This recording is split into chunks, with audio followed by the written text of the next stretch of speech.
பார்வதி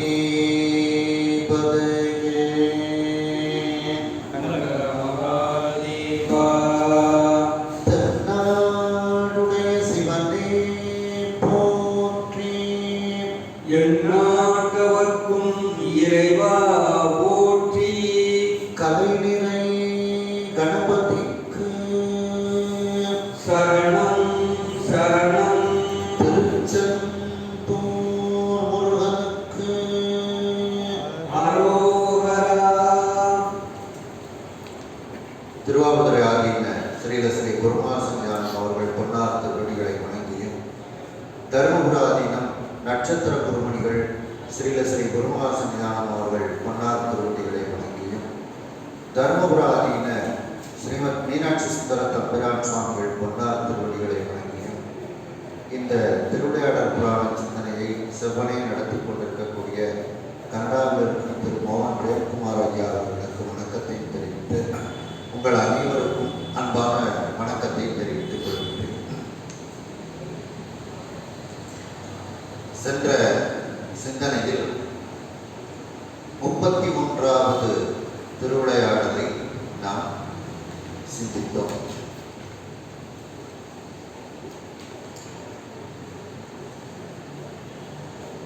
உலவாக்கிழி அருளிய படலம் என்கின்ற படலத்தை பற்றி சிந்தித்து நிறைவு செய்தோம். இன்றைய தினம் 32வது திருவிளையாடல் வளையில் விற்ற படலம் என்ற திருவிளையாடலில் நாம் இருக்கின்றோம். மதுரையம்பதியில் இந்த திருவிளையாடல் நடைபெறும் பொழுது குலபூடன பாண்டியனினுடைய ஆட்சி தான் நடந்து கொண்டிருக்கின்றது. அந்த குலபூடன பாண்டியனினுடைய ஆட்சியில் நடந்த திருவிளையாடல் இது.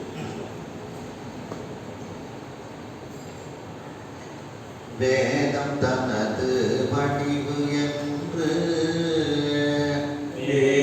தனது வடிவு என்று விண்ணின்று இழிந்த விமான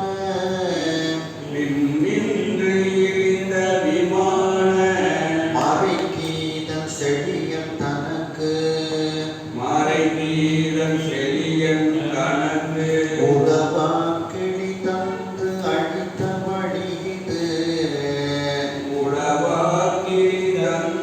அழித்த வழிது அப்போதம்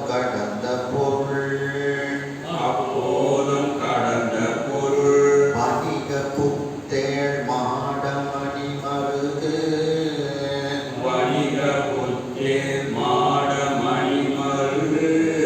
பாதம் தடவ நடந்து படை பகர்ந்த பரிசு பகர்ந்தேற்பான்.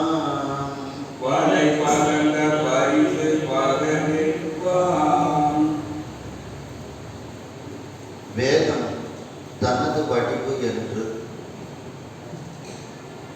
அதாவது சொக்கநாத பெருமான் சென்ற திருவிளையாடலில் செய்த அற்புதத்தை முதல் 4 வரிகளில் பரந்தோர் முனிவர் அருள் செய்கின்றார்கள். குலபூடன பாண்டியன் அந்தணர்களை சரியாக பராமரிக்காமல் மதிக்காமல் இருந்ததனால் மழை பெய்யாது இருந்தது. அதை அந்த வேதம் அந்தணர்கள் போதக்கூடிய வேதமே என்னுடைய வடிவம் என்று அந்த குலபூடன பாண்டியனுக்கு கனவில் வந்து சொக்கநாத பெருமான் கூறுகின்றார். அதை இதில் சொல்கின்றார். வேதம் தனது வடிவு என்று, வேதமே தன்னுடைய வடிவம் என்று விண்ணின்று இடிந்த விமானம், ஆகாயத்திலிருந்து விண்ணுலகத்திலிருந்து இடிந்தென இறங்கிய கீழே வந்த விமானம், அந்த விமானம் இந்திரன் கட்டிய விமானம், விண்ணிடி விமானம். அந்த விமானத்திற்கு கீழ் இருக்கக்கூடிய மூலஸ்தானத்தில் வீற்றிருக்கக்கூடிய அந்த சொக்கநாத பெருமான், அந்த சொக்கநாத பெருமான் மறைகீதன், வேத அந்த இசைக்கு உரியவன். மறைக்கீதன்னா வேத இசைக்கு உரியவன். இந்த மறைக்கீதன்னா சொக்கநாத பெருமான் அர்த்தம். அந்த விண்ணுலகத்திலிருந்து கீழே இறங்கி வந்த அந்த விமானத்தின் கீழ் வீற்றிருக்கக்கூடிய அந்த வேத கீதனாக இருக்கக்கூடிய அந்த சொக்கநாத பெருமான். அந்த சொக்கநாத பெருமான் வேதமே தன்னுடைய வடிவம் என்று செடியன் தனக்கு, அந்த செடியன்னா பாண்டியனுக்கு உணர்த்தி உலவா கிழித்தந்து அந்த பாண்டிய நாட்டினுடைய வறுமை நீக்குவதற்காக அந்த எடுக்க எடுக்க குறையாத அந்த பொற்கிழி, அந்த உலவா கிளியை பாண்டிய மன்னனுக்கு கொடுத்து தந்து அளித்த வழி. அந்த பாண்டிய மன்னனுக்கு கொடுத்து அந்த உலவா கிளியை கொண்டு தர்மங்களை வேதங்களை பராமரிக்கவும் என்று கூறிய அந்த திருவிளையாடலை இதுவரைக்கும் கூறினோம் அப்படின்னு சொல்றாங்க. அடுத்த வழி இதுவரைக்கும் அந்த முந்தைய திருவிளையாடல், அதாவது 31வது திருவிளையாடல் உலவா கிளி அடித்த படலம், அதை நாம் கூறினோம் அப்படின்னு சொல்றாங்க. இப்போ அடுத்த திருவிளையாடலை என்னன்னு நான் சொல்ல போறேன் அப்படின்னு சொல்றாங்க. அப்போதம் கடந்த பொருள், அதாவது அந்த சுட்டறிவை கடந்த ஈசன். போதம்னா அறிவு, அப்போதம் அந்த அந்த அப்படின்னு சுட்டி காட்டுவதனால் அந்த இது சுட்டறிவு. அந்த சுட்டறிவை கடந்த பொருளாக இருக்கக்கூடிய அந்த ஈசன், அந்த சொக்கநாத பெருமான், அதாவது அப்போதம் கடந்த பொருள்னா சொக்கநாத பெருமான் அர்த்தம். வணிக புத்தேள் மாட மணிமருகு, அதாவது அந்த இறைவன் தெய்வத்தன்மை உடைய வணிகனாய், வணிக புத்தேள் அப்படின்னா வணிகர்களுக்கு உரியவனாய். புத்தேள் அப்படின்னா தெய்வத்தன்மை மிகுந்த அப்படின்னு அர்த்தம். அந்த தெய்வத்தன்மை மிகுந்த வணிகனாய் மாட மணிமருகு, அழகிய மாடங்கள் நிறைந்த அழகு செய்யப்பட்ட அந்த அழகிய வீதி. மணிமருகுன்னா அழகிய வீதின்னு அர்த்தம். அந்த வணிகர்கள் இருக்கக்கூடிய அந்த அழகிய வீதியில் தான் ஒரு வணிகனாக பாதம் தடவ நடந்து, அவருடைய பாதங்கள் தரையில் தோய, தடவன தரையில் தோயுமாறு நடந்து வளை பகர்ந்த பரிசு பகர்கிருப்பான். வளையலை விற்ற, பகர்ந்தன்னா விதை சொல்லணும்ல, அதனால அந்த வளையலுக்குரிய விலைகளை கூறி அந்த வளையல்களை விற்ற அந்த திருவிளையாடலை நான் இப்பொழுது உங்களுக்கு சொல்ல போகிறேன். பகர்ந்ததுன்னா சொல்லுதல், பகர்விற்பான் அப்படின்னா சொல்ல போகிறேன்ட்டு அடுத்த 4 வரியில இந்த திருவிளையாடலை பற்றி சொல்றாங்க. இறைவன் குல பூடனந்திரே, இறைவன் குல பூடனந்திரே, எவ்வாறு ஓட்டும் நாள் முன்னாள், எவ்வாறு ஓட்டும் நாள் முன்னாள், சிறை வண்டு அறையும் தாருவன, சிறை வண்டு அறையும் தாருவன, தெய்வ முனிவர் பண்ணியதுதம், தெய்வ முனிவர் பண்ணியதம், நிறையன்று அளந்து காட்டுகு என, நிறையன்று அளந்து காட்டுகு என, நெடியோன் மகனை பொடியாக்கும், எளியோர் மகனை பொலியாக்கும், அரவன் தாங்கோர் காபானே, அரவன் தாங்கோர் காவாடி,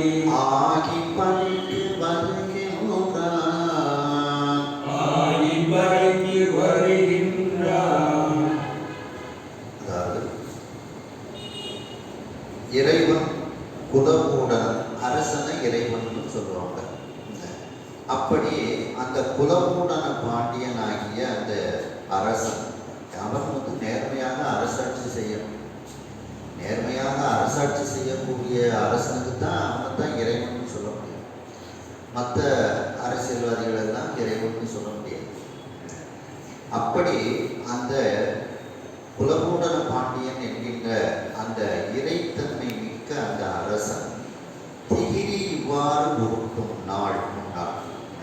திகிரினா ஆணை சக்கரம், திகிரினா சக்கரம், இங்கு ஆணை சக்கரத்தை இவ்வாறு அந்த பாண்டிய நாடு முழுவதும் செலுத்தி கொண்டு, உருட்டும்னா செலுத்தி கொண்டு இருக்கக்கூடிய அந்த முன்னாடில் நடந்த, அதற்கு முன்னால் நடந்த ஒரு நிகழ்வு. அதாவது குலபூடன பாண்டியனுடைய அரசாட்சி காலத்துக்கும் முன்னால ஒரு நிகழ்ச்சி நடந்தது. அந்த நிகழ்ச்சியை இப்ப நான் சொல்றேன் அப்படின்னு சொல்றாங்க.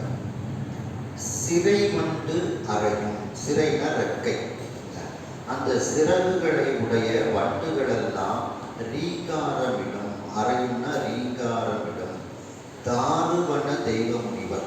தாருகாவனம், அந்த தாருகாவனத்து இருக்கக்கூடிய தெய்வத்தன்மை பொருந்திய அந்த முனிவர்கள் பன்னியர், பன்னின மனைவின்னு அர்த்தம். பன்னியர் அப்படின்னா மனைவிகள், அந்த முனிவர்களினுடைய மனைவிகள் பன்னியர்கள். நிறை அன்று அழகு, அவர்களினுடைய அந்த கற்பு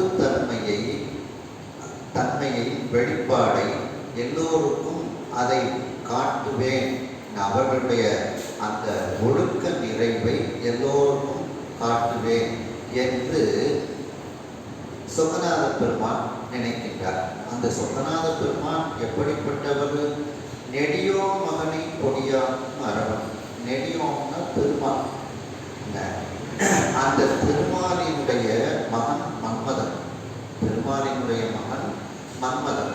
அந்த மன்மதனை பொடியாகும், மன்மதனை நெற்றிக்கண்ணால் எரித்த அந்த இறைவன். அப்படிப்பட்ட அரவன், அரவன்னா அறத்தின் சொரூபமாக இருக்கக்கூடிய அந்த இறைவன், அந்த சிவன். அதாவது நெடியோ மகனை பொடியாக்கும் அரவன் அப்படின்னா சிவபெருமான் அர்த்தம். அந்த இறைவன் தாம்போர் காபாலி ஆகி, அந்த இறைவன் தன்னை ஒரு காபாலிகரை போல தனக்கு ஒரு உருவத்தை கொடுத்து கொண்டு பலிக்கு வருகின்றான், பிச்சை எடுப்பதற்கு. அந்த தாருகாவனத்து முனிவர்கள் இருக்கக்கூடிய, அந்த முனி பத்தினிகள் இருக்கக்கூடிய இடத்திற்கு இறைவன் இப்பொழுது வருகின்றான். இந்த தாருகாவனத்து ரிஷிகள் ரொம்ப நல்லவர்கள்.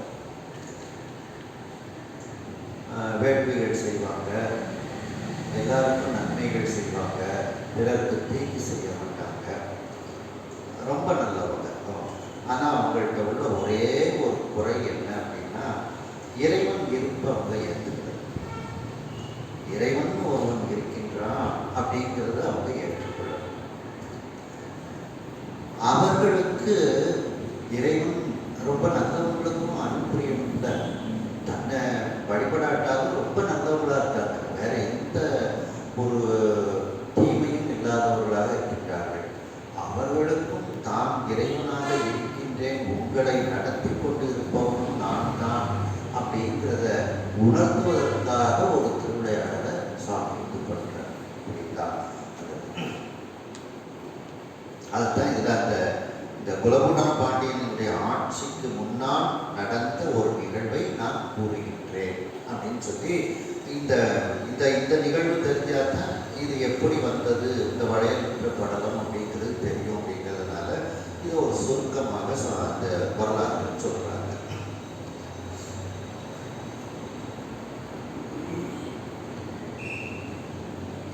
அந்த சுவாமி காபாலிகராக பிச்சை எடுப்பதற்காக அந்த இடத்துக்கு வருகின்றார். அதாவது வேதமே தன்னுடைய வடிவம் என்று ஆகாயத்திலிருந்து கீழே இறங்கி வந்த விண்வெளி விமானமாக இருக்கக்கூடிய மதுரையம்பதியில் இருக்கக்கூடிய அந்த விமானத்தின் கீழே வீட்டிருக்கக்கூடிய அந்த வேத கீதனாகிய மறைக்கீதனாகிய சொக்கநாத பெருமான் வேதம்தான் தன்னுடைய வடிவம் என்று அந்த செடியனாகிய பாண்டிய மன்னன் குலபூடன பாண்டியனுக்கு ஒரு கனவில் உணர்த்தி அவனுக்கு மேலும் அந்த அள்ள குறையாத உளவார்களியை அவனுக்கு கொடுத்து இதை தக்க வழியில் பயன்படுத்தி அந்தணர்களை பராமரித்து வேதங்களை வேள்விகளை பராமரித்து மற்றும் தர்மங்களை எல்லாம் கடைபிடிப்பதற்கு இந்த பொற்கிழியை பயன்படுத்திக் கொள்ளவும் என்று சொக்கநாத பெருமான் கொடுத்து விட்டு செல்கின்றார். அந்த உலவாக்கிளி கொடுத்த அந்த திருப்படலமாகிய திருவிளையாடலாகிய 31வது திருவிளையாடலை இதுவரைக்கும் நான் உங்களுக்கு கூறினேன். இப்பொழுது அந்த சுட்டறிவை கடந்த பொருளாகிய அந்த சிவபெருமான் அந்த தெய்வத்தன்மை மிகுந்த வணிகனாக அந்த வணிகர்கள் இருக்கக்கூடிய மிகப்பெரிய மாடங்கள் நிறைந்த அழகிய வீதி, செல்வச் செழிப்பு மிக்க அந்த அழகிய வீதியில் அந்த வணிக பெண்களுக்கு அருள் செய்வதற்காக அவருடைய பாதம் இந்த நிலத்தில் தோயுமாறு நடந்து வந்து அந்த பெண்களுக்கு வளையல்களை விற்ற அந்த திருவிளையாடலை இப்பொழுது நான் உங்களுக்கு சொல்ல இருக்கின்றேன் என்று பரஞ்சோதி முனிவர் கூறுகின்றார். இறைத்தன்மையோடு இறை நம்பிக்கையோடு நேர்மையாக அரசாட்சி புரியக்கூடிய அந்த மன்னனாகிய குலபூடன பாண்டியன், அப்படி நேர்மையான மன்னர்களை இறைவன் என்று கூறுவார்கள். அப்படிப்பட்ட அந்த மன்னனாகிய இறைவனாகிய குலபூடன பாண்டியன் தன்னுடைய ஆணை சக்கரத்தை மதுரைப்பதி முழுவதும் செலுத்தி கொண்டு அவன் நேர்மையான அரசாட்சி செய்து வருகின்றான். அவனுடைய ஆட்சிக்கு முற்பட்ட காலத்தில் நடந்த ஒரு நிகழ்வை இப்பொழுது உங்களுக்கு கூறுகின்றேன். ரெக்கைகளுடைய வண்டுகளெல்லாம் ரீங்காரமிடக்கூடிய அந்த தாருகாவனத்தில் இருக்கக்கூடிய தெய்வீக தன்மை வாய்ந்த அந்த முனிவர்களினுடைய மனைவிமார்களினுடைய அந்த ஒழுக்கத்தன்மையை எல்லோருக்கும் வெளிப்படுத்தி அவர்களுடைய அந்த கற்பு தன்மையை எல்லோருக்கும் காட்டுவேன் என்று சொக்கநாத பெருமான் அந்த தாருகாவனத்திற்கு வருகின்றார். அந்த சொக்கநாத பெருமான் எப்படிப்பட்டவர்? அவர் நெடியோனாகிய திருமாலினுடைய மகனாகிய மன்மதனை தன்னுடைய நெற்றிக்கண்ணால் எரித்து பொடிப்பொடியாக்கிய அந்த அறத்தின் சொரூபமாக இருக்கக்கூடிய அந்த இறைவன். அந்த சொக்கநாத பெருமான் தன்னை ஒரு காப்பாளிகராக தனக்கு ஒரு உருவத்தை கொடுத்து கொண்டு அந்த தாருகாவனத்து ரிஷி பத்தினிகள் இருக்கக்கூடிய இடத்திற்கு அவர்களிடத்தில் பிச்சை கேட்டு வருகின்றார். அதாவது இதில் ரொம்ப கவனிக்க வேண்டிய இடம் என்ன அப்படின்னா, சுவாமி அந்த பெண்களை மயக்குவதற்கு வந்தாலும் அவர் காமநாசம். அவர் ஏன்னா அதுக்கு தான் இங்கே அடைமொழி கொடுக்குறார். மன்மதனை எரிச்சவர் என்று சாமி அவர்கிட்ட எப்படி அந்த ஒரு காம உணர்வுங்கிறது இருக்கும் அப்படிங்கிறதுக்காக வேண்டிதான் அவர்களுக்கு நல்ல புத்தியை புகற்றுவதற்காக அந்த தாருகாவனத்துக்கு வந்தாருங்கிறது தெரியணுங்கிறதுக்காக வேண்டிதான் நெடியோன் மகனை பொடியாக்கும் மரபுன்னு ஒரு அடைமொழி சாமி இருக்கிறார். ஏன்னா இந்த இடத்துல வேற ஏதாவது ஒரு அடைமொழி கொடுக்கலாம்ல, இந்த இடத்துல ஏன் இந்த அடைமொழியை கொடுக்குறாரு? எங்கள் சுவாமிக்கு அந்த மாதிரி ஒருப்பட்ட சுவாமி இல்லை, எல்லோருக்கும் புத்தி புகட்டுவதற்காக இந்த சுவாமி இப்படி வருகின்றார் அப்படிங்கிற கருத்தை தான் இதில் சொல்லப்படுகிறது. வேதம் அசைக்கும் கோவணமும்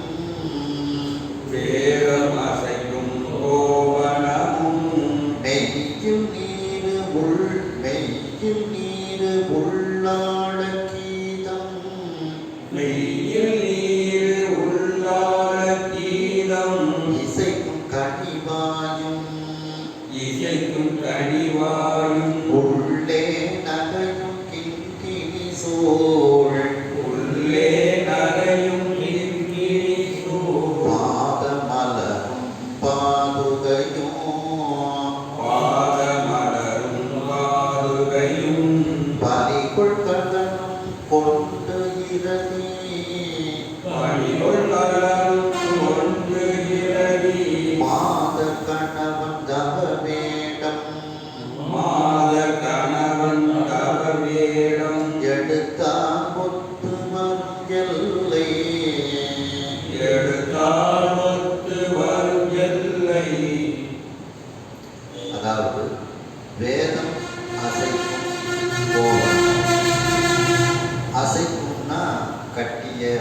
அர்த்தம்.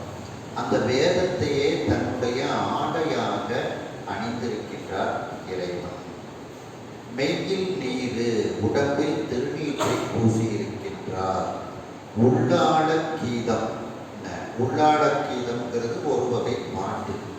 அந்த பாட்டை இசைக்கக்கூடிய ஒவ்வைக்கனி போன்ற வாயை உடையவராக அவர் இருக்கின்றார். கனிவாயும்னா கனிந்த வாய், கொவ்வைக்கனி போன்று சிவந்த வாய் அப்படின்னா அதுக்கு அர்த்தம் எடுத்துக்கலாம்.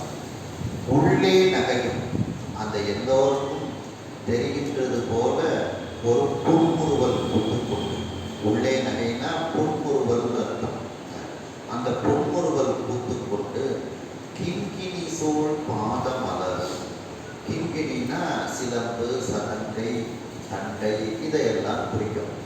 ஏன்னா கிண்கிட்டு ஓசை எழுப்புவதனால அந்த ஓசையை வைத்து அந்த பொருட்களுக்கு காதில் அணியக்கூடிய காலணிகளுக்கு அது பொருந்தும்.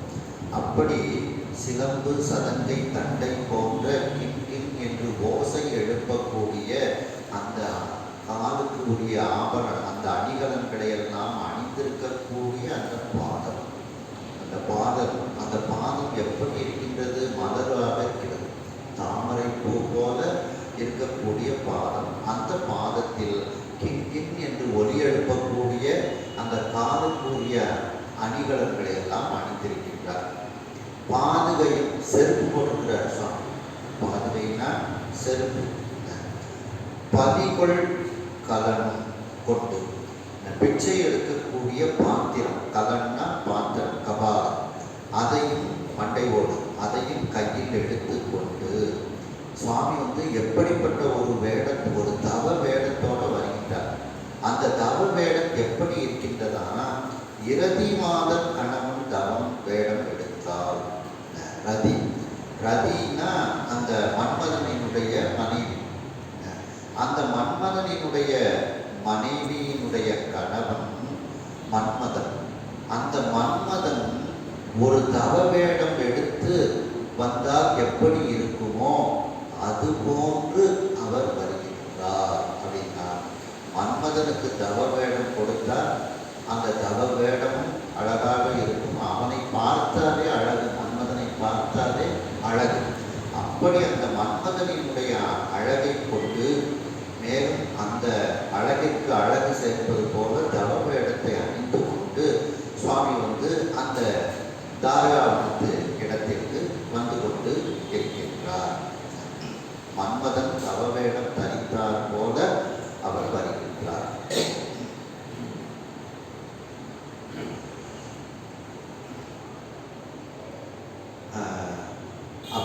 அப்போ செருப்பு, பாதுகை, நிறைய அபூர்வமாக சில இடங்கள்ல இந்த செருப்பை பற்றி சொல்லியிருப்பாங்க.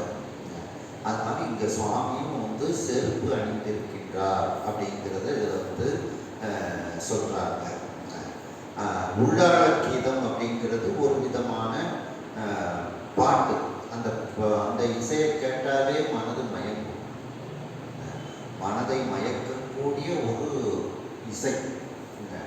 அந்த ஆழமான உள்ளத்தை மயக்கக்கூடிய ஒரு கீதம், அதான் உள்ளாட கீதம் அப்படின்ட்டு. ஏன் அப்படின்னா சில ராகங்களை நம்ம பாடும்போது நம்மளை மீறி அது என்ன சுவைக்கு உரிய ராகமோ அந்த சுவைக்கு நாம் போயிடும். அதை மாதிரி இந்த உள்ளாட கீதம் அப்படிங்கிறது எப்பேற்பட்டவர்களுடைய மனதையும் மயக்கக்கூடிய ஒரு கீதம். அதான் உள்ளாட கீதம் அப்படிங்கிற ஒரு இதை சொல்கிறாங்க. ஒரு வகை பாட்டு.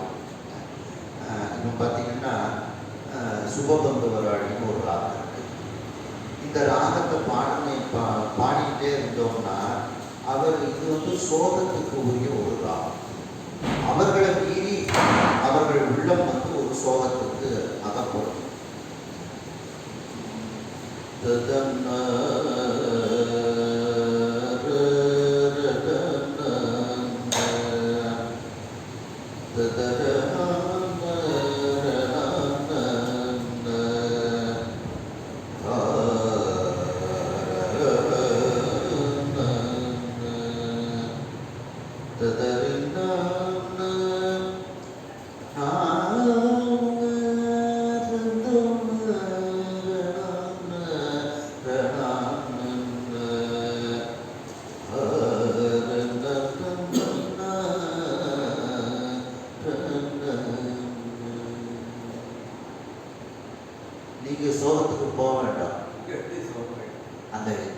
கேட்டாலே உங்கள் மனசு வந்து ஒரு ஒரு சோகம் வந்து அதில் வந்து வந்துடும்.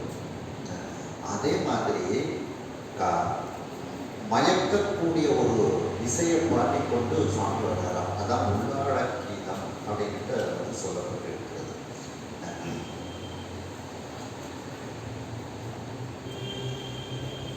வெள்ளம் கமல சேவடி சூழ் வில்லும் கமல சேவடி சூழ் சிலம்பி பொலியும் இடரு அதிர சிலம்பின் ஒளியும் இடர் அதிர துள்ளும் கீத ஒலியும் கை துடியும் உள்ளும் ஈர ஒளியும் கை துடியும் ஒலியும் செவி துளை கீண்டு ஒளியும் செவித்துளை ஈண்டு உள்ளம் பிளந்து நிறை கழைந்து ஈர்த்து உள்ளம் பிறந்து நிறை களைந்து ஈர்த்து கொள்கை வரும் வல்லியர்கள் கொல்லை வரும் வள்ளியர்கள் பள்ளம் கண்டு வரு புனல் போல் பள்ளம் கண்டு வருகுணர் போல் பலி கொண்டு இல்லை புறம் போதார் கொண்டு புறம் போதார். விள்ளும் அப்படின்னா மலர்கின்ற அப்படின்னு அர்த்தம். அந்த மலர்கின்ற கமலம்னா தாமரை. அந்த மலர்கின்ற சிவந்த தாமரை போன்ற சிவந்த திருவடி. அந்த திருவடியில் சிலம்பு சூழ்ந்து இருக்கின்றது. அப்போ அந்த காலில் வந்து சிலம்பை அணிந்திருக்கின்றார். அதனுடைய ஒலி சேவடி சூழ் சிலம்பி ஒலியும். சூழ்ந்துன்னா காலில் அணிந்திருக்கின்றார். காலில் சூழ்ந்திருக்கின்றதுன்னா அணிந்திருக்கின்றது. அதிலே இருந்து ஏற்படக்கூடிய ஒலி சிலம்பு ஒலி. மிடரு அதிர துள்ளும் கீத ஒலியும். கழுத்திலிருந்து அவர் அந்த உள்ளாட கீதம் பாட்டு பாடிட்டே வராங்க. மிடருன்னா கழுத்து. அந்த கழுத்திலிருந்து அதிரக்கூடிய துள்ளக்கூடிய கீதம், எல்லாருடைய மனதையும் அதிர வைக்கக்கூடிய துள்ள வைக்கக்கூடிய அந்த கீத ஒலி, அந்த பாட்டுகளை பாடிக்கொண்டே அவர் வருகின்றார். கை துடியின் ஒலியும். கையில் ஒரு உடுக்கை வச்சிருக்கிறார். துடினா உடுக்கை. அந்த உடுக்கையினுடைய ஒலி. இதில் ஒரு பார்த்தீங்களா தோற்றம் துடியதனில் தோயும் திதி அமைப்பில் சித்தாரத்தில் வருது பார்த்தீங்களா. அப்படி கையில் வந்து உடுக்கை வைத்து அந்த உடுக்கையை அடிச்சுக்கிட்டே வர்றார். அந்த உடுக்கையினுடைய ஒலி. செவித்துளை கீண்டு உள்ளம் பிளந்து நிறை கடைந்து ஈர்த்து ஒல்லை வரும். இந்த சுவாமியினுடைய சிலம்பு ஒலி, பாட்டு ஒலி, அந்த உடுக்கை ஒலி, இவைகளெல்லாம் செவியினுடைய துளைகளை கீண்டு பிளந்து கொண்டு உள்ளம் செவிக்குள்ளும் நுழைந்து உள்ளத்தையும் பிளந்து உள்ளத்திற்குள்ளும் நுழைந்து நிறை கழைந்து அவர்களுடைய அந்த ஒழுக்கத்திற்கு ஒரு சோதனையாக, கற்புக்கு ஒரு சோதனையாக ஈர்த்து அந்த பெண்களை எல்லாம் தன் வசப்படுத்துகிறது, ஈர்க்கின்றது. ஒல்லை வருமம் வேகமாக அந்த ஒலி அவர்களை சென்று அடைந்தவுடன் இவர்கள் அந்த வல்லியர்கள்னா இறுதி பத்தினிகள், அதாவது தாரகாவனத்து ரிஷி பத்தினிகள். அந்த ரிஷி பத்தினிகள் எல்லாம் அந்த ஒலியை கேட்ட உடனேயே வேகமாக பிச்சையை எடுத்துக்கொண்டு வெளியே வருகின்றார்கள். எப்படி வருகின்றார்கள்? ஒரு பள்ளத்தை நோக்கி தண்ணீர் வந்து நம்ம பாய்க்கவே வேண்டாம், அதுவாக தன்னை போல பள்ளத்தை நோக்கி போயிடும். அதுபோல பள்ளம் கண்டு வருகுணர் போல் ஒரு பள்ளத்தை பார்த்து வேகமாக செல்லக்கூடிய அந்த ஆறு, அந்த நீர்நிலைகளை போல பலி கொண்டு அந்த பிச்சைகளை எல்லாம் எடுத்துக்கொண்டு இல்லின் புறம் போந்தார். வீட்டுக்கு வெளியே அவர்கள் வந்து யாரோ பிச்சை கேட்டுட்டு வராங்க அப்படின்ட்டு வருகின்றார்கள். ஆனால் அவர்களுடைய உள்ளமெல்லாம் மயங்கியாச்சு. இந்த ஒலி கேட்ட உடனேயே அதாவது ஒரு இனிமையான ஒரு ஒலி, ஆளை மயக்கக்கூடிய அதெல்லாம் கேட்டு உடனே அவங்க பிச்சை எடுத்துட்டு வெளியில அந்த பெண்கள் தான், அந்த தாரகாவனத்து ரிஷிபத்திரிகள் தான் வெளியே வருகின்றார்கள். அதாவது வேதத்தையே இறைவன் தன்னுடைய ஆடையாக கோவணமாக அணிந்திருக்கின்றார். மேலும் தன்னுடைய உடம்பு முழுவதும் திருநீற்றை அணிந்திருக்கின்றார். உள்ளாழ கீதம் என்று ஒரு வகை பாட்டு, எல்லாருடைய உள்ளத்தையும் மிகவும் ஆளக்கூடிய அந்த இசை, அப்படிப்பட்ட உள்ளத்தையும் அடிமையாக்கக்கூடிய அந்த இசை, அந்த இசையை இசைக்கக்கூடிய அந்த கொவ்வைக்கனி போன்ற வாய் உடையவராக அவர் வருகின்றார். அவர் புன்முறுவல் பூத்து கொண்டு வருகின்றார். கிண்கிண் என்று ஒலிக்கக்கூடிய அந்த சிலம்பு, சதங்கை, தண்டை போன்ற காலுக்கு அணியக்கூடிய அந்த அணிகலன்களை எல்லாம் தன்னுடைய பாதத்தில் மலர் போன்ற தாமரை மலர் போன்ற பாதத்தில் அணிந்து கொண்டு அவர் வருகின்றார். காலில் செருப்பு அணிந்து கொண்டு வருகின்றார். பிச்சை ஏற்கக்கூடிய அந்த பாத்திரம், அந்த கபாலம், அதை அவர் கையில் வைத்து கொண்டு அவர் வருகின்றார். மேலும் அவருடைய அழகு எப்படி இருந்தது என்றால், ரதியினுடைய கணவன் ஒரு தவவேடம் தரித்து வந்தால் எப்படி இருக்குமோ அதை போல சொக்கநாத பெருமான் அந்த மன்மதனை போன்ற உருவத்தோடு, அதே நேரத்தில் அந்த மன்மத உருவத்தில் தவ வேடத்தை தாங்கி கொண்டு மேற்கூறியவாறு அலங்காரத்தோடு அந்த தாரகாவனத்து ரிஷி பத்திரிகள் இருக்கக்கூடிய அந்த இடத்திற்கு இறைவன் வருகின்றார். மலர்கின்ற தாமரை சேவடி, சிவந்த திருவடியில் சூழ்ந்து இருக்கக்கூடிய சிலம்புகள் ஒலிக்கவும், அவருடைய கழுத்து பகுதியில் அதிரக்கூடிய உள்ளக்கூடிய கீத ஒலியை ஒலித்து கொண்டும், கையில் உடுக்கையை வைத்து அடித்து கொண்டு அந்த உடுக்கை ஒலியோடும் அவர் வருகின்றார். இந்த மேற்கூறிய அந்த சிலம்பு ஒலி, பாட்டு ஒலி, அந்த உடுக்கை ஒலி, இது அனைத்தும் அங்கே இருக்கக்கூடிய அந்த தாரகாவனத்து ரிஷி பத்தினிகளினுடைய செவித்துளைகளில் சென்று நுழைந்து அவர்களுடைய உள்ளத்தில் நுழைந்து உள்ளத்தை பிளவுபடுத்தி அவர்களுடைய ஒழுக்க நிலைகளுக்கு சோதனையாக அவர்களை ஈர்க்கின்றது இந்த ஒலிகளெல்லாம். இவ்வாறு அந்த ஒலிகள் வேகமாக சென்று அவர்களை தாக்கியவுடன் அந்த வந்தியர்கள், அந்த தாரகாவனத்து ரிஷி பத்தினிகள் அனைவரும் வள்ளத்தை நோக்கி வேகமாக செல்லக்கூடிய ஆற்றினை போல, அந்த நீரை போல வீட்டில் இருந்து அந்த பிச்சைகளை எடுத்துக்கொண்டு வீட்டிற்கு வெளியே வந்து பிச்சை இடுவதற்காக அவர்கள் வருகின்றார்கள்.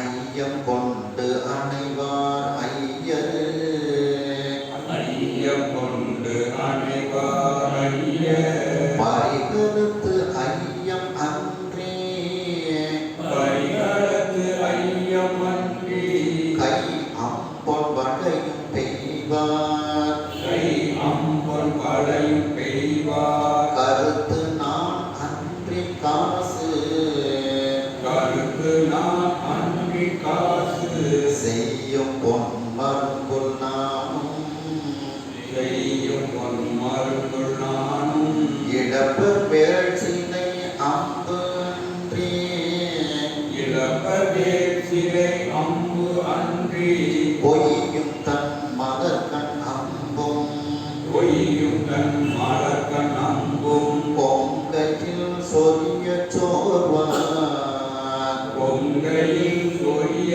சோர்வார். ஐயம் கொண்டு அணைவார். ஐயம்னா பிச்சைன்னு அர்த்தம். ஐயமிட்டு உன் அப்படின்ட்டு. யாராவது அடியார்களுக்கு சாப்பாடு போடும், அந்த சிவனடியார்களுக்கு உணவு கொடுப்பதுங்கிறது ஒரு பெரிய ஒரு தர்மம்.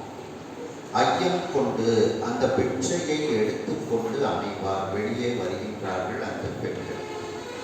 ஐயர் பரிகலத்து ஐயம் அன்றி, ஐயர் அந்த சொக்கநாத பெருமான் காபாதிகராக, அந்த பைரவராக வரக்கூடிய அந்த சொக்கநாத பெருமானுடைய பரிகலம், கையில் இருக்கக்கூடிய பிச்சை பாத்திரம். பரிகலம்னா பிச்சை பாத்திரம். அந்த பிச்சை பாத்திரத்தில் அவங்க கொண்டு வந்த அந்த பிச்சையும் போடுறாங்க. அதோட என்ன போட்டிருந்தாங்க?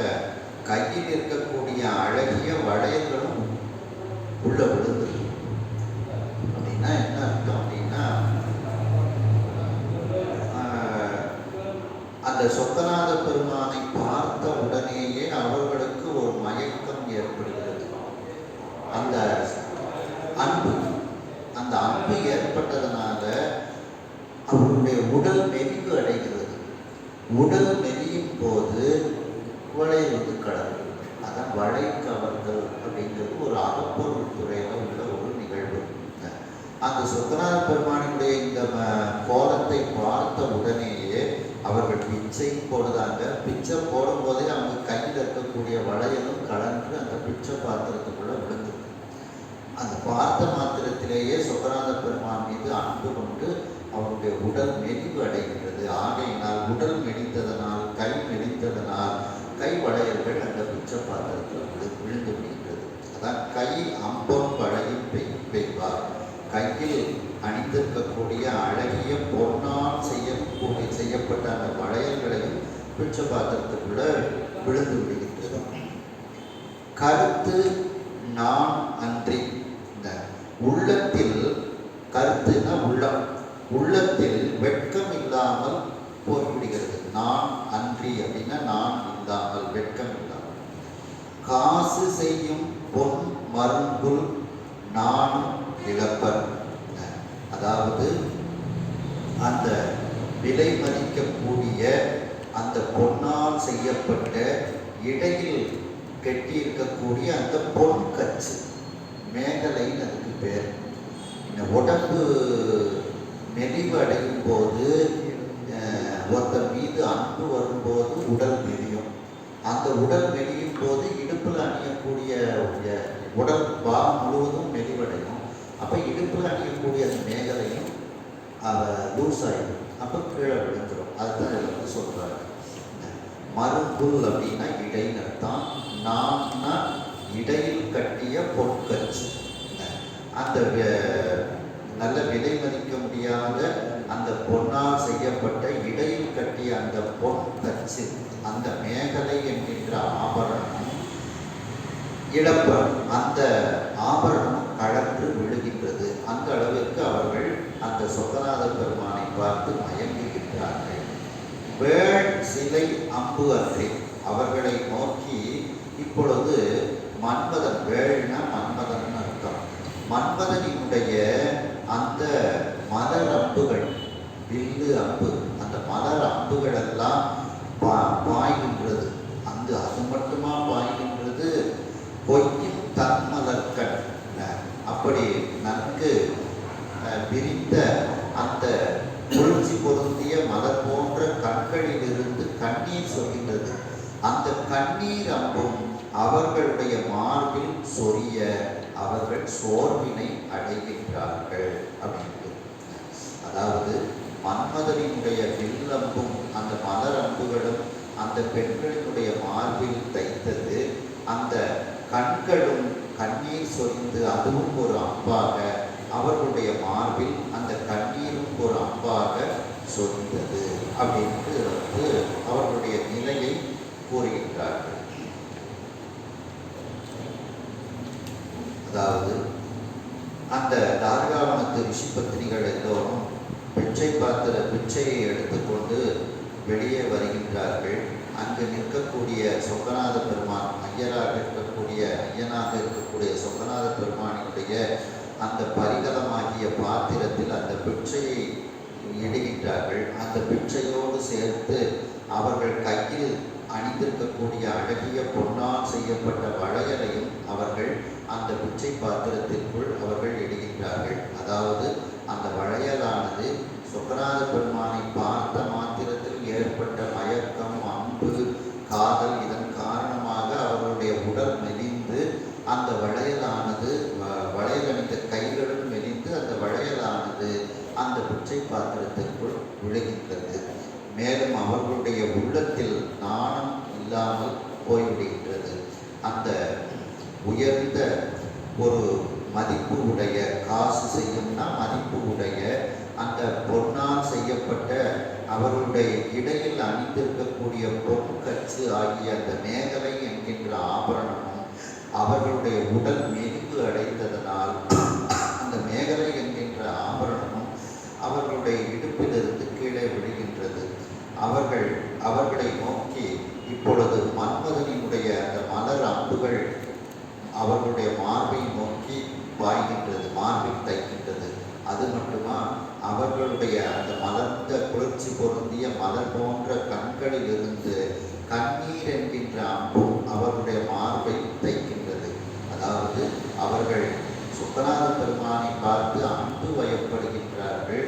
மேலும் அந்த அவர்களுடைய அவர்கள் கண்ணிலிருந்து கண்ணீரும் வருகின்றது என்று இந்த அளவில் இந்த சிந்தனையை நிறைவு செய்து மீண்டும் அடுத்த சிந்தனையில் இதை நாம் தொடர்வோம். கைலாய பரம்பரையில் சிவஞான போதனை காட்டும் வெண்ணை பயில் வாய்மை கண்ட சந்ததி பொறிஞான பானுவாகி உகிராரும் பொழுத்திருவடு துறைவன் குரு நமச்சிவாய தேவன் சைலாதி மரபுடையும் திருமரபு நீடூடி தழைகமாதோ. ஹர நம பார்வதி பதே.